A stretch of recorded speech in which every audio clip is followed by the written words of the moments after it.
Sunday हो या Monday, रोज खाओ अंडे. हे ब्रीदवाक्य ऐकत ऐकत आणि अंड खात खात आपण लहानाचे मोठे झालोय. पावसाळ्यात तर अंड खाण्याची खरी मजा असते, कारण मुसळधार पावसामुळे जेव्हा सर्व काही बंद होते तेव्हा आपली सर्व दारोमदार टिकून राहते ती फक्त आणि फक्त या अंड्यांवरच. मग अशाच पावसाळ्यात कधी ऑमलेट तर कधी भुर्जी तर कधी झणझणीत कालवणाच्या रूपात हे अंड आपली क्षुधा भागवतं.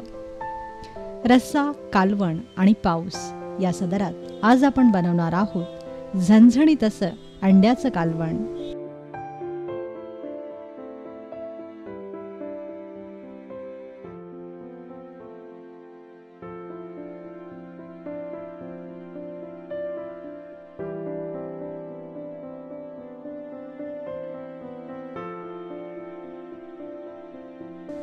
त्यासाठी आपल्याला लागेल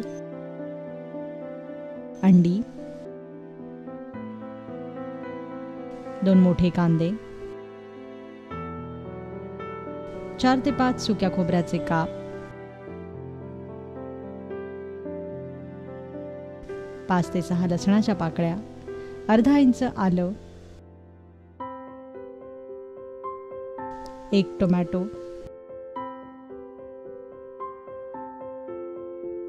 7 ते 8 कढीपत्त्याची पानं, 1.5 चमचा लाल तिखट,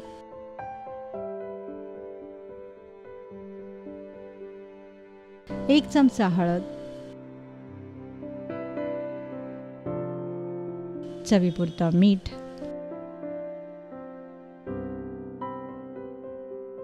आणि फोडणीसाठी तेल.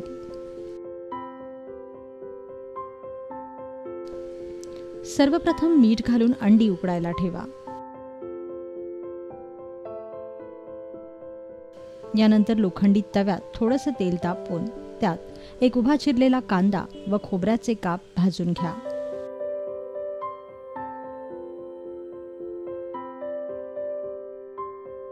कांदा खोबऱ्याचे हे काप छान खरपूस रंगावर भाजा.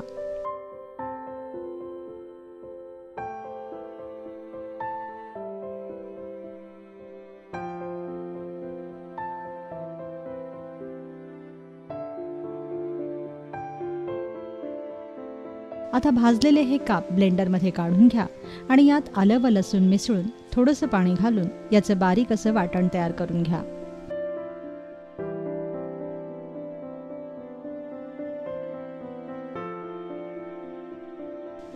यानंतर एका पॅनमध्ये तेल तापवायला ठेवा. मग त्यात कढीपत्त्याची पानं घाला. कढीपत्त्याचा छान सुवास सुटला की मग यात बारीक चिरलेला कांदा घाला व परतून घ्या.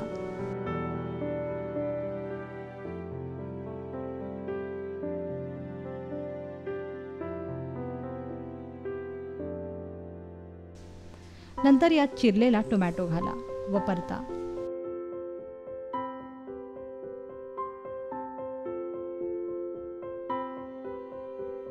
टोमॅटोचं छान पाणी झालं की मग यात आपण वाटलेलं वाटण घाला व परतून घ्या.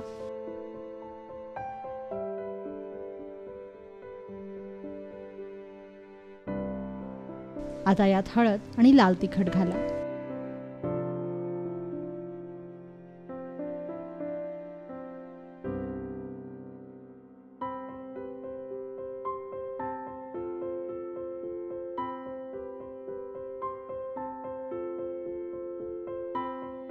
मग थोडंसं पाणी घालून हा मसाला भाजून घ्या.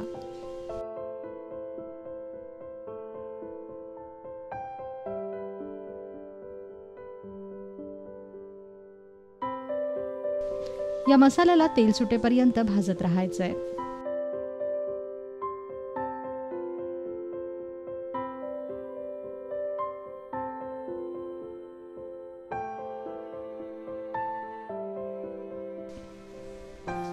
आता वरून यात मीठ घाला.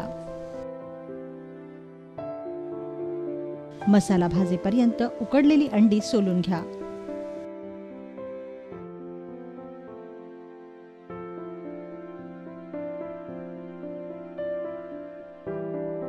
व मसाल्याला छान तेल सुटलं की मगच यात उकडलेली अंडी घाला.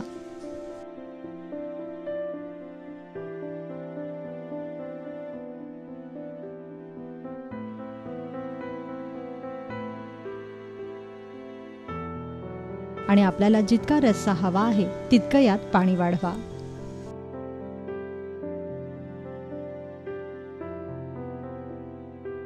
आता झाकण लावून या अंड्याच्या कालवणाची एक उकळी काढून घ्या.